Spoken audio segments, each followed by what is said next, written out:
예수께서 성령의 능력으로 갈릴리에 돌아가시니 그 소문이 사방에 퍼졌고 친히 그 여러 회당에서 가르치심에 무사람에게 칭송을 받으시더라. 예수께서 그 자라나신 곳 나사렛에 이르사 안식일에 늘 하시던 대로 회당에 들어가사 성경을 읽으려고 서심해 선지자 이사야의 글을 들이거늘 책을 펴서 이렇게 기록된 데를 찾으시니 곧 주의 성령이 내게 임하셨으니 이는 가난한 자에게 복음을 전하게 하시려고 내게 기름을 부으시고 나를 보내사 포로된 자에게 자유를 눈먼 자에게 다시 보게 함을 전파하며 눌린 자를 자유롭게 하고 주의 은혜의 해를 전파하게 하려 하심이라 하였더라. 책을 덮어 그 맡은 자에게 주시고 앉으시니 회당에 있는 자들이 다 주목하여 보더라. 이에 예수께서 그들에게 말씀하시되 이 글이 오늘 너희 귀에 임하였느니라 하시니 그들이 다 그를 증언하고 그 입으로 나오는 바 은혜로운 말을 놀랍게 여겨 이르되 이 사람이 요셉의 아들이 아니냐. 예수께서 그들에게 이르시되 너희가 반드시 의사야 너 자신을 고치라 하는 속담을 인용하여 내게 말하기를 우리가 들은 바 가버나움에서 행한 일을 내 고향 여기서도 행하라 하리라. 또 이르시되 내가 진실로 너희에게 이르노니 선지자가 고향에서는 환영을 받는 자가 없느니라. 내가 참으로 너희에게 이르노니 엘리야 시대에 하늘이 3년 6개월간 닫히어 온 땅에 큰 흉년이 들었을 때에 이스라엘에 많은 과부가 있었으되 엘리야가 그중 한 사람에게도 보내심을 받지 않고 오직 시돈 땅에 있는 사렙다의 한 과부에게 뿐이었으며 또 선지자 엘리사 때에 이스라엘에 많은 나병 환자가 있었으되 그 중에 한 사람도 깨끗함을 얻지 못하고 오직 수리아 사람 나아만 뿐이었느니라. 회당에 있는 자들이 이것을 듣고 다 크게 화가 나서 일어나 동네 밖으로 쫓아내어 그 동네가 건설된 산 낭떠러지까지 끌고 가서 밀쳐 떨어뜨리고자 하되 예수께서 그들 가운데로 지나서 가시니라. 아멘. 복음서는 예수님에 대한 기록이죠. 예수님께서 어떤 분이신지 또 무슨 일을 하셨는지를 우리에게 알려줍니다. 오늘 본문의 앞부분을 보면 예수님께서 요단강에서 세례를 받으시고 광야에서 40일 동안 마귀에게 시험을 받으십니다. 이 일들은 예수님께서 공적인 삶, 공생애라고 우리가 얘기를 하는데요. 하나님의 목표를 이루기 위한 공적인 삶을, 그 사역을 시작하기에 앞서 준비하시는 기간입니다. 누가는 이 모든 일 중에서, 이 누가복음을 기록한 누가는 이 모든 일 중에서 성령님을 강조를 해요. 3장 22절 말씀을 보면 예수님께서 요단강에서 세례를 받으실 때에 성령이 비둘기 같은 형체로 그의 위에 강림하셨다, 이렇게 말씀을 하고 있습니다.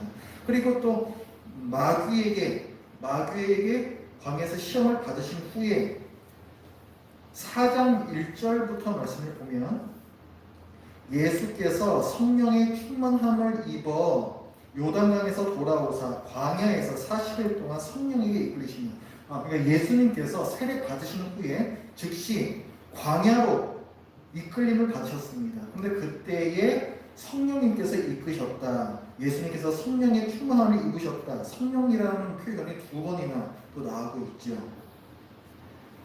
누가가 성령님을 강조하는 건 여기에서 그치지 않습니다. 오늘 본문을 보시면, 오늘 본문이 14절부터인데요. 14절에서 보면 예수께서 성령의 능력으로 갈릴리에 돌아가시니 그 소문이 사방에 퍼졌다 했습니다. 여기도 성령의 능력이라는 표현이 나오죠. 근데 여기서 14절부터 44절까지가 사실은 한 덩어리의 이야기입니다.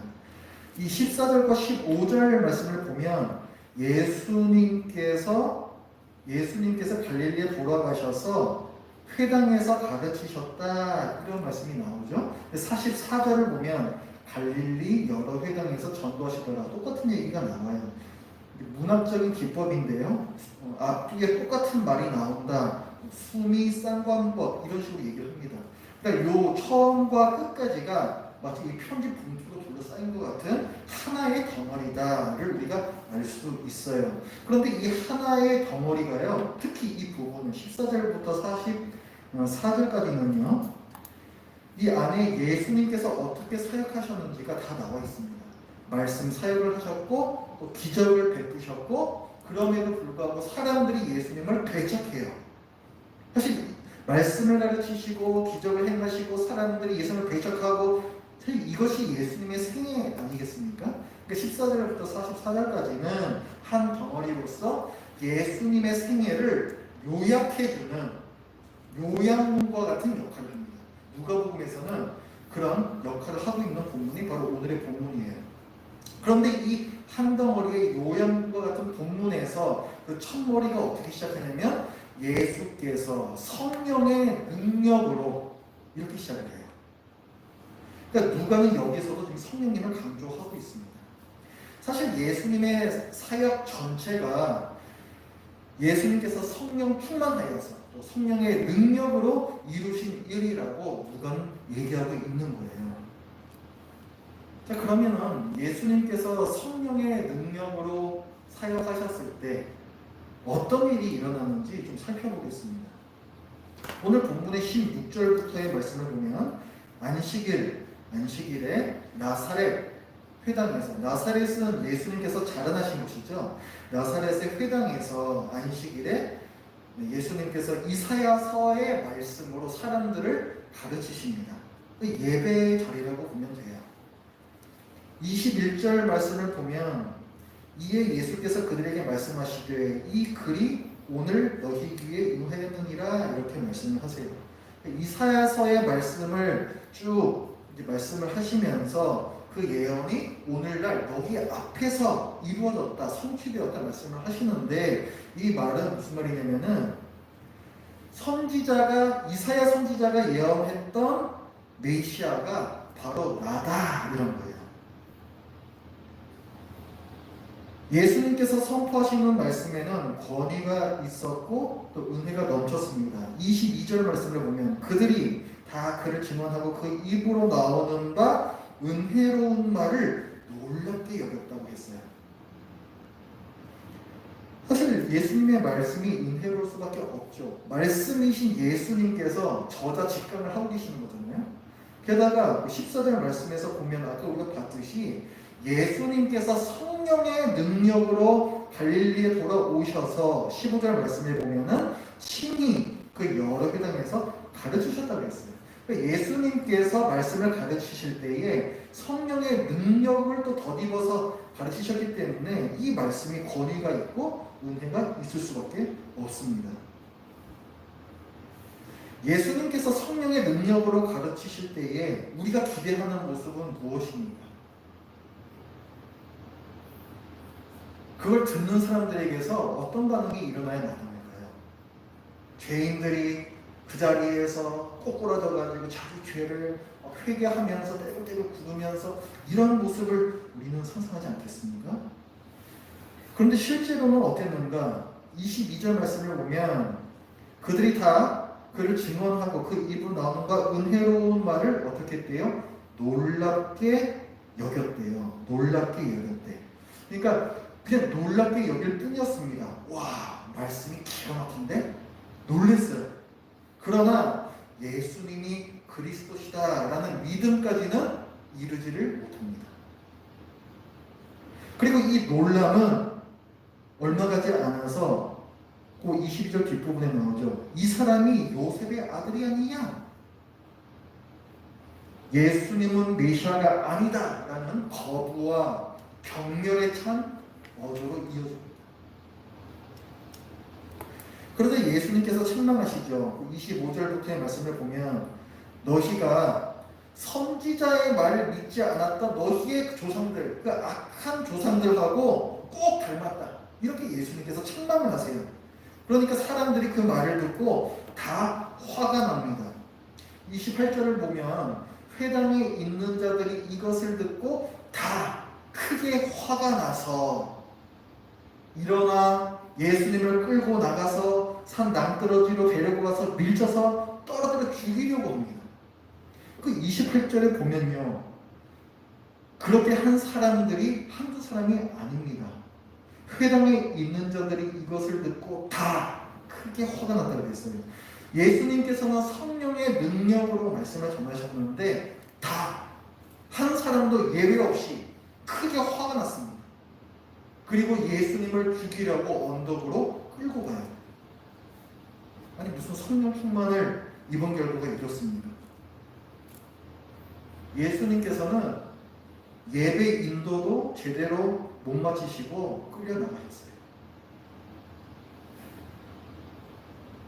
사실 우리가 예수님께서 성령 충만 받으신 결과를 보면 참 당황스럽습니다. 4장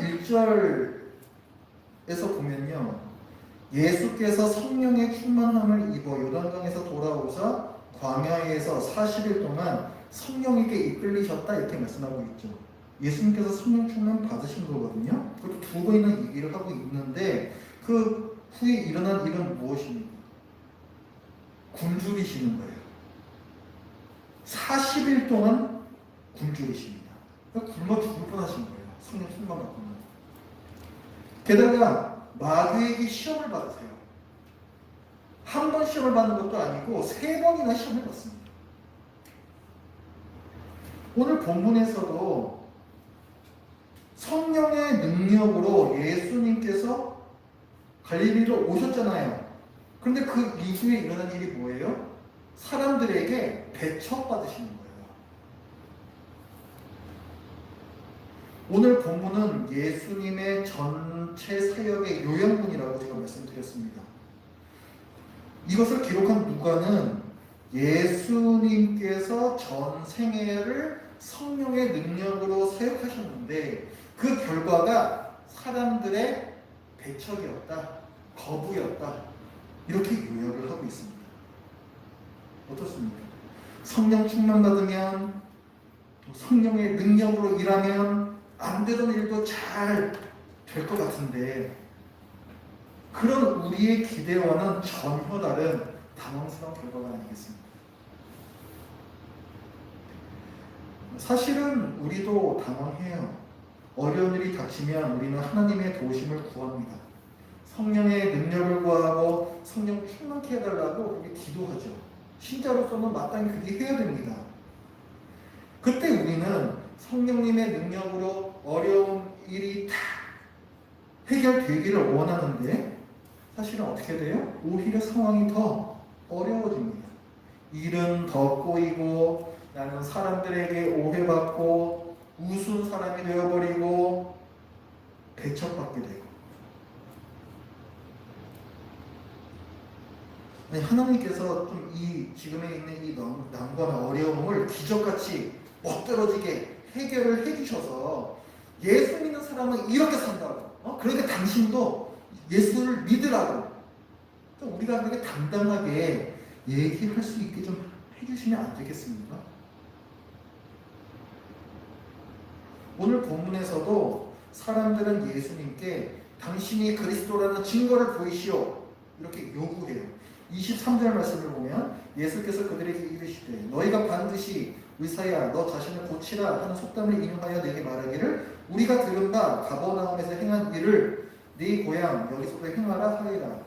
예수님께서 행하신 기적들이 많이 있어요. 그걸 우리 눈앞에서도 좀 해봐라. 그러면 내가 너를 그리스도라고 믿어주겠다 이렇게 얘기를 한다는 거예요. 실제로 그렇게 이 사람들이 얘기를 했습니다. 예수님께서 자기가 메시아라는 증거로 기적을 실제로 보여주셨으면 안 되었을까요? 그럼 사람들이 예수님을 메시아로 믿을 것 같은데 뭐 예수님께서 그럴 만한 능력이 없으셨는가? 아니에요. 오늘 본문에서도요. 오늘 본문에 이어지는 본문을 보면은 예수님께서는 놀라운 기적을 일으킬 능력이 있으십니다. 31절부터 말씀을 보면은 예수님께서 병을 낫게 하시고 귀신을 내어 쫓으시고 이런 기적들을 일으키세요. 그런데요, 이 기적들은요, 예수님이 메시아다라는 것을 스스로 증명하기 위해서 일으키신 기적이 아닙니다. 이 기적은 하나님의 나라가 이 땅에 임했다. 그래서 악의 세력들이 쫓겨나간다. 이걸 보여주시기 위한 기적들이에요. 사실은 예수님께서 일으키신 모든 기적들이 다 그렇습니다. 하나님의 나라가 이 땅에 이미 임했다. 이것을 사람들에게 알려주시기 위해서 기적들을 일으키세요. 하지만 예수님께서는 자기가 메시아다라는 것을 증명하기 위해서는 기적을 일으키시지 않습니다. 왜 그럴까요? 사람들이 오해하기 쉽기 때문에 그렇습니다. 이를테면은 예수님께서 우리가 잘 아는 물고기 2마리와 떡 5개, 오병이어의 기적이라고 부르죠. 그 오병이어의 기적을 예수님께서 일으키신 후에 사람들이 어떻게 반응했냐면 예수님을 임금 삼으려고 했습니다. 자기네들이 왕으로 삼으려고 했다는 거예요. 확증, 편향이라고 보통 우리가 얘기하는 거죠. 자기네들이 원하는 어떤 결과가 있어요. 자기네들이 기대하는 일이 있는데 거기에 대한 어떤 증거로서 어떤 일을 갖다가 취하는 거예요. 이게 확증 편향입니다. 이 사람들도 그랬다는 거예요. 예수님께서 오병이어의 기적을 일으키시니까 예수님은 우리의 왕, 정치적인 왕, 메시아가 될 만한 분이시다. 엄청난 능력 갖고 계시다. 이렇게 생각을 했습니다. 근데 어때요? 예수님은 그런 쪽으로 오신 분이 아니죠. 이것은 하나님의 생각, 하나님의 목적, 그리스도를 보내주신 이 목적에서 벗어난 결과입니다. 그래서 예수님께서는 자기가 메시아임을 증명하기 위해서는 이적을 행하지 않으셨어요. 오히려 그것을 굉장히 경계하셨죠. 그러면 예수님이 그리스도이시다를 증거하는 특별한 이적은 없을까요? 있습니다. 예수님께서 친히 말씀을 해주신 기적이 있어요. 요나의 표적이라는 징조, 요나의 표적. 마태복음 12장 39절부터 말씀을 보면 예수님께서 이렇게 말씀하세요. 악하고 음란한 세대가 표적을 구하나 요나의 표적 밖에는 보일 표적이 없느니라. 요나가 밤낮 사흘 동안 큰 물고기 뱃속에 있었던 것 같이 인자도 밤낮 사흘 동안 땅속에 있으리라. 이것이 예수님이 그리스도시라는 유일한 표적이라는 거예요. 그러니까 이것은 뭘 뜻하는 겁니까? 예수님께서 십자가에서 죽으실 것이고 사흘 만에 다시 살아나실 것에 대한 예언이죠. 죽음을 이기는 부활, 사실 이것은 기적 중에서도 가장 큰 기적입니다. 근데 이 기적이 예수님이 그리스도시요 구원자라는 증거입니다. 예수님은 우리를 죄와 사망의 권세에서 구원하시는 메시아 그리스도이십니다. 오늘 본문 19절 말씀을 보면요, 이렇게 얘기를 해요. 주의 은혜의 해를 전파하게 하려 함이라. 이게 이사야 61장 2절에 나오는 말씀입니다. 여러분 여기 체크해 두시고요. 이사야 61장 2절 한번 찾아보십시오.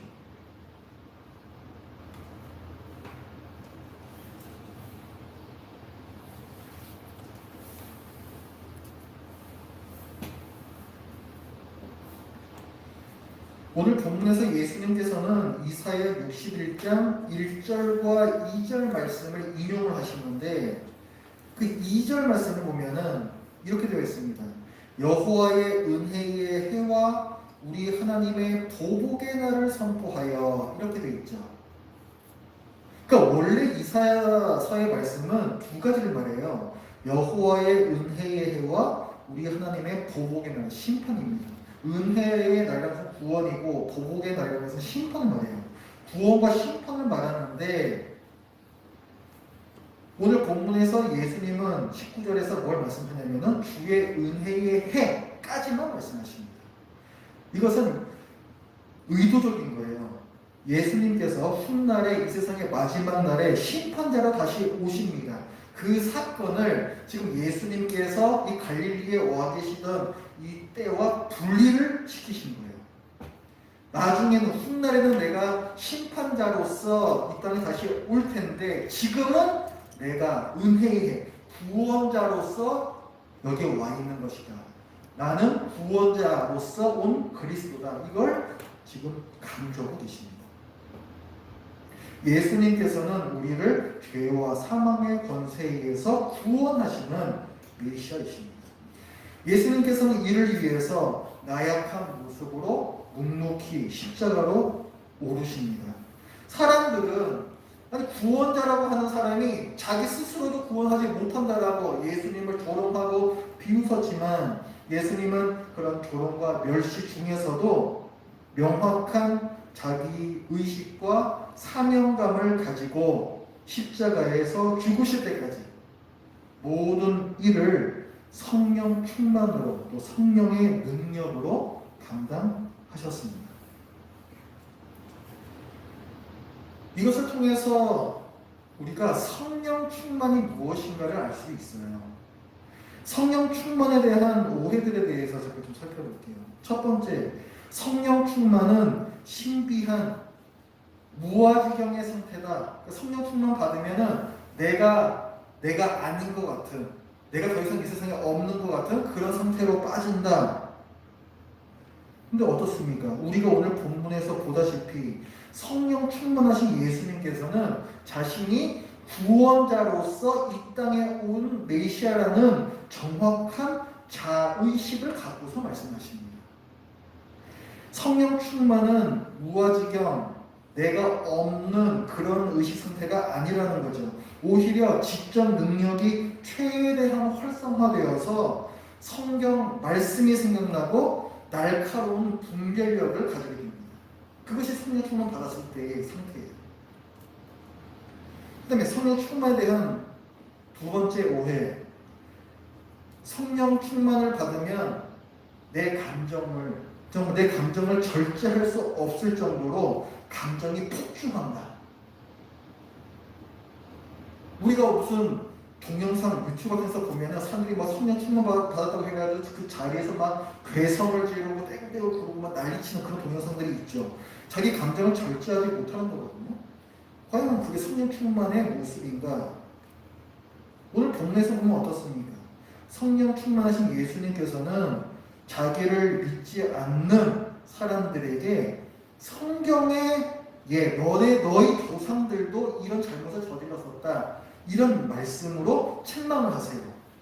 그러니까 성령 충만은 감정적으로 지나치게 격앙이 되거나 혹은 반대로 아예 감각이 없는 것처럼 무감각해지는 그런 상태가 아닙니다. 오히려 성령 충만받게 되면 기쁨, 평안, 또 다른 사람을 불쌍하게 여기는 긍휼의 마음, 또 때로는 의로운 분노, 이런 그 상황에 합당하고 마땅한 감정이 적절하게 또 긍정적인 방향으로 일어납니다. 이것이 성령 충만 받았을 때의 모습이에요. 그러니까 성령 충만 받으면 내 감정을 절제할 수 없게 된다? 아닙니다. 또 성령 충만에 대한 또 하나의 오해. 성령 충만을 받으면 내가 초자연적인 능력을 발휘하게 된다. 그렇지 않습니다. 성령 충만하신 예수님께서는 오히려 기적을 일으키지 않으세요. 다만 하나님의 말씀에 순종하십니다. 성령 충만은 비범한 능력을 발휘하게 하지 않아요. 오히려 우리의 의지를 최대치로 끌어올려서 고난에도 흔들림 없이 성경 말씀에 순종하여 행동하게끔 합니다. 그것이 성령 충만 받았을 때의 상태예요.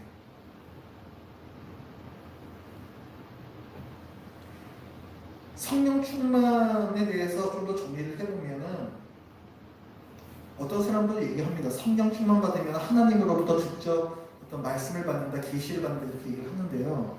성령 충만 받았을 때 성령님께서는 우리에게 직통 계시를 주시지 않습니다. 오늘 예수님께서는 어떻게 하세요? 성령 충만 받으신 예수님께서는 이사야 선지자의 이 성경에 기록되어 있는 이 말씀을 얘기하시고 또 엘리야 선지자, 엘리사 선지자 시대에 있었던 성경에 기록된 말씀을 얘기를 해주시죠. 성령 충만을 받으면 직통 계시를 받는 게 아니라 오히려 이미 기록되어 있는 이 성경 말씀이 생각이 납니다. 그리고 성령 충만을 받으면요, 그것이 우리에게 세상적인 기준에서의 이익을 가져다 주진 않아요. 우리가 성령 충만 받으면은 나를 괴롭히고 있는 어떤 문제가 해결될 거야 라고 생각하지만 성경에서 말씀하고 있는 이 성령 충만은 우리로 하여금 성경 말씀에 순종하게끔 하는 것이고, 이 순종은 오히려 지금까지 없었던 고난을 더욱 만들어냅니다. 그러니까 성령 충만 받으면 오히려 고난을 더 받아요. 그게 정성입니다. 또한 성령 충만은 그 고난을 견디며 성경 말씀에 순종할 수 있는 힘을 줘요. 그게 성령 충만 받은 사람의 모습입니다.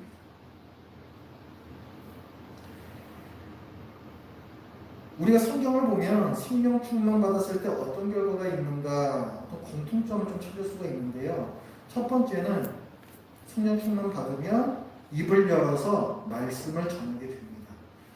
누가복음과 사도행전에는 이 성령 충만에 대해서 많이 언급을 하고 있는데 그때마다 거의 공통적인 결과가 나옵니다.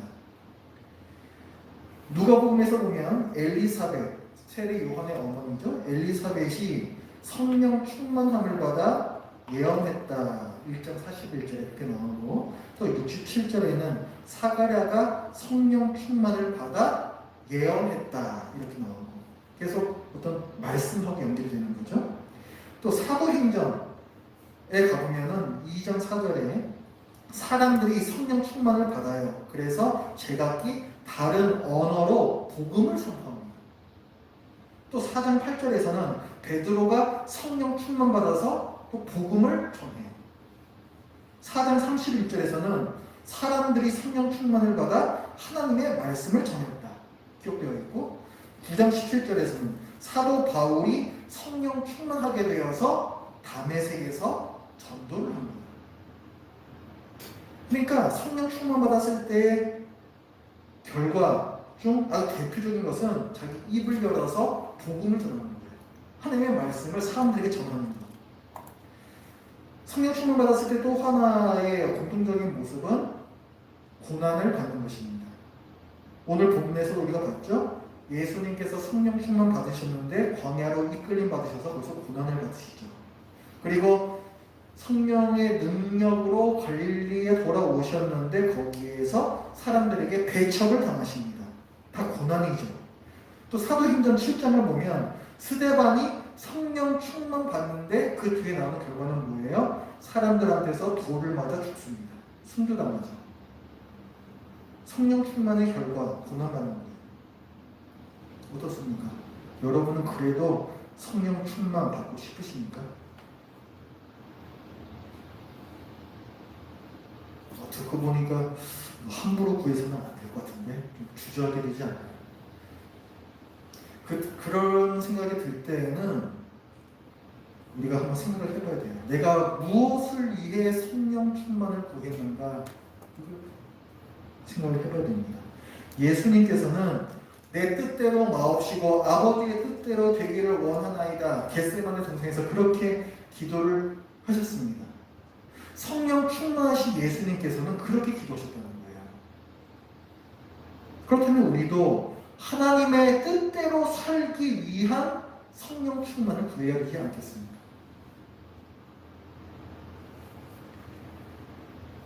예수님께서는 우리를 구원하시려는 하나님의 뜻에 순종하기 위해서 성령 충만하여 성령의 능력으로 고난을 기꺼이 받으셨고 결국 십자가에서 죽으셨습니다.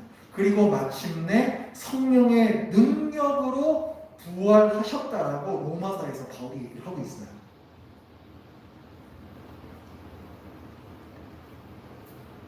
우리가 성령 충만할수록 우리는 주님께서 피 흘리신 십자가를 사랑하게 되고, 너희 십자가를 지고 나를 따르라는 예수님의 명령에 순종하여 살게 되고 복음을 전하게 됩니다.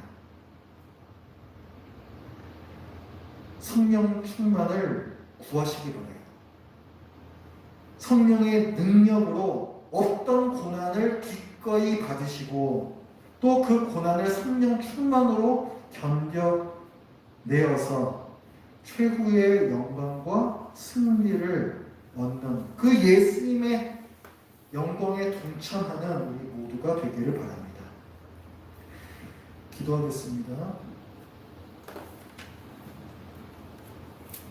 하나님 아버지, 예수님께서 성령 충만 받으셔서 행하셨던 일들을 저희들이 살펴보았습니다. 성령 충만에 대해서 우리들이 갖고 있었던 잘못된 생각들에 대해서 짚어보았고, 또 우리가 왜 성령 충만을 구해야 하는지, 또 우리가 마땅히 성령 충만을 또 구해야 함을 이 시간에 저희들이 나눴습니다.